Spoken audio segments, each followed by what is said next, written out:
All my life, I have been fascinated by how every word and action is defined by our ego.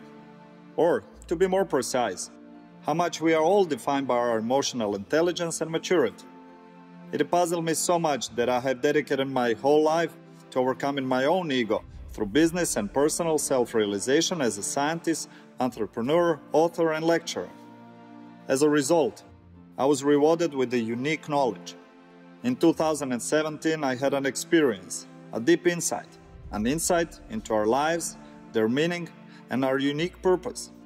I tapped into the source of all knowledge, got to know all about us and our ego, and realized that I'm as important as ordinary radio. I'm simply spreading the news. And so, I'm not trying to impose my opinion and attitude. I'm just conveying the truth about the clarity I've come to know. And since then, I have not experienced suffering, stress, or anger. Only peace and a constant feeling of gratitude. But it wasn't always like that. After my young days, that were filled with abusive family situation and poverty, I just wanted to understand myself and end the suffering imposed on me. Everything was a problem for me back then, and this suffering was a constant in my life until I realized that it was unnecessary. At one point in my life, I realized that the problem wasn't my family, lousy job, or poverty. Everything was fine with the reality in this metaverse called life. I started my beautiful path of awareness, unconsciously, instinctively. It just felt right. I have never read a book on mindfulness or had a conversation about ego in my life. After a long suffering and a lot of self-examination, I realized that my condition has nothing to do with the surroundings, but only and exclusively with me. I solved my own suffering, a sea of imposed emotions and fears, and fought with them step by step. It took a long time to resolve all imposed fears, attachments, and beliefs to get to know myself and realize that I'm nobody, and that I don't need to be somebody, and that's why I can be anything. It took me a long time to discover my path. I didn't even think there was a path for me, that I could be destined for something, that I had a role to play. But I found it because I listened to myself and didn't live up to my ego. From that time on, I paid more attention to my intuition with a clear sense of purpose. And I followed it without question, even when it told me to do unreasonable things, like going into solitude or selling off all my companies and devoting myself to writing books and sharing knowledge. But it always led me on the right path. My awakening happened because I constantly asked questions, learned from them, and tested them in real life. I did it during my studies, when I started the company and when I started the family. I realized suffering disappears when we stop being concerned with what we like and don't like, what we want and don't want. Desires and needs disappear. Expectations and attachments disappear. They're simply not needed anymore. And then we start to don't care about our own opinion, let alone someone else's, because we recognize that it's only our ego talking. In this series, I want to show you that we all have possibility to tap into the same source of knowledge and gain clarity. And that clarity will surely come if we silence our egos enough and mature emotionally. Goal of this series is to explain important matters related to meaning and purpose of life, our place in this school called universe, and how do we mature in it. Even more, I will give you an unbelievable tools that will allow you to apply them in your life to achieve excellence in your private and business life. Welcome to the series called Metaphysics.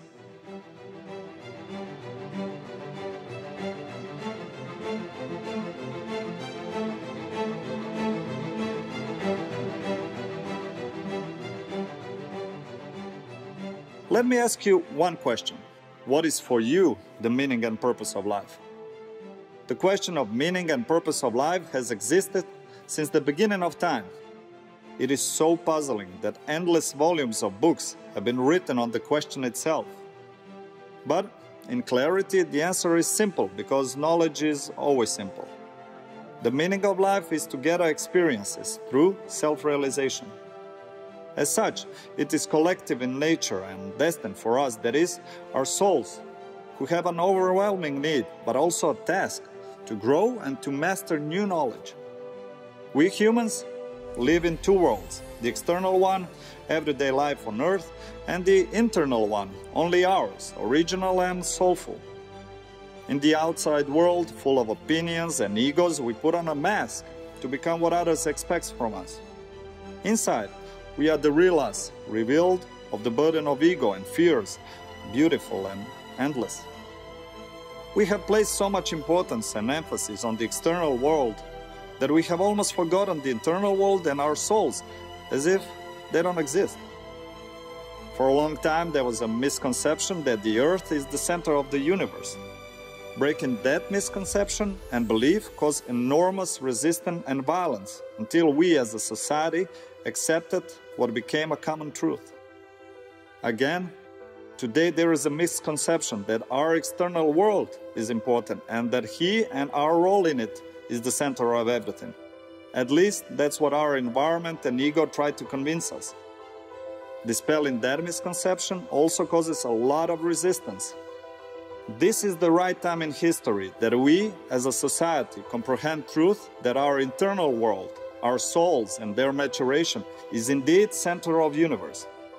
That we realize that everything in the universe is here to help us mature and is here for us, not against us. If we forget our souls, look to the outside world for answers and focus only on our ego fears, we will for sure only encounter suffering, not clarity. To become immune to the outside world's influence and comprehend it, we need to achieve emotional maturation through self-realization. Self-realization can be explained as a pyramid. At the bottom of the pyramid are basic human needs, such as physical and psychological security. It is logical. If we cannot fulfill our basic needs, such as food and water, or are physically threatened, our entire focus will instinctively be directed to our survival and not to the creation and our maturation. When basic needs are satisfied, we turn to the experiences from the outside world, the ones we see around us. Experiences such as riding a bicycle, first kiss, proving ourselves, material things, knowledge, traveling, or starting a first business. After a person has comprehended external experiences and believed that he has life to indulge himself, in the middle of the pyramid, he turns to internal experiences and embarks on a journey to overcome ego fears and the traumas that created them. We are called upon to overcome those ego fears with our emotional intelligence, our awareness, conscience, and courage. If we successfully comprehend internal experiences, we transform from survivors to creators. Close to the peak of the pyramid lays creation, material and immaterial. This happens when a person has matured enough to devote himself completely to the object of one creation, regardless of how he feels. The object of creation itself is completely irrelevant, whether we create art, companies, family, or a computer code. What matters is only our dedication to creation itself and our motivation behind it. We are on the path of internal growth just by creating and not thinking about how we feel about creation itself. And we need to create and mature until we realize the true value of giving. At the top of the pyramid of self-realization is love. We find love when we find great personal value in sharing all experiences we have gained on the path of self-realization. When we comprehend the value of love, we can say that we are self-realized and on the way to find and fulfill our purpose in life. And the purpose of life is to share experiences that we have comprehended on our way of maturing, fulfilling the meaning of life. We fulfill the meaning of life when we gained experience and matured enough to realize the value of love. And purpose of life is to actively share those experiences that brought us to love in the first place. Unlike the meaning of life, the purpose of life has an individual character and is meant for each and one of us individually. And how do we know what it is that we have to give and share? When we mature enough to realize the value of love, we will not have to ask ourselves what we have to give. That clarity we will definitely find on our path of maturation, because we know that with sharing everything multiplies. And that knowledge will turn into a natural urge to share even more. Unresistible urge for sharing that comes from the clarity that all knowledge comes with an obligation to pass it on. And that clarity will be rewarded with true happiness and gratitude. Ego rat race for material things, glory and proving ourselves become meaningless. There is nothing mystical about it. We honestly and naturally realize true values in our lives. When we realize that love is the meaning of life and that everything in our lives serves so we could comprehend this experience, it becomes difficult to give importance to trivial things that only serves to satisfy our ego. At that moment, only question remains: how can I pass on my experience and knowledge to others? Just as a mother passes on her experience to a child, or a teacher to a student, or a doctor to a patient, then suffering will disappear and we will comprehend clarity and return to simplicity. My name is Zoran Salopek, and in the next episode we will discuss internal experiences in more detail.